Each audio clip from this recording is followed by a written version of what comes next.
بسم اللہ الرحمن الرحیم۔ روزوں کے فدیے کے حوالے سے چند باتیں نوٹ فرما لیں۔ ایسا شخص کہ جو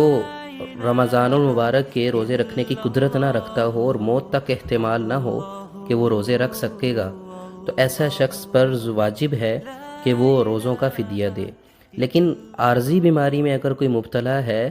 تو جتنی دیر تک وہ بیماری میں مبتلا ہے اتنے دن تک روزے نہ رکھے، باقی دنوں کے روزے رکھے، اور پھر بعد میں رمضان المبارک کے بعد ان روزوں کی قضا کرے، یہ ضروری ہے۔ رمضان المبارک کے جو روزے ہیں ان کا فدیہ دینے سے متعلق اہم بات یہ ذہن نشین فرما لیں کہ رمضان المبارک کے روزوں کا فدیہ رمضان المبارک شروع ہونے سے پہلے نہیں دیا جا سکتا، اس کی شرعاً اجازت نہیں ہے۔ لیکن رمضان المبارک شروع ہوتے ہی ایسا شخص کہ جس کو کبھی بھی ساری زندگی روزے رکھنے کا کوئی احتمال اب نہیں باقی ہے، اور ایسا مریض ہے یا اس کو کوئی ایسا مرض لاحق ہے کہ وہ اب ساری زندگی روزے نہیں رکھ سکتا، تو رمضان المبارک شروع ہوتے ہی سارے روزوں کا بھی فدیہ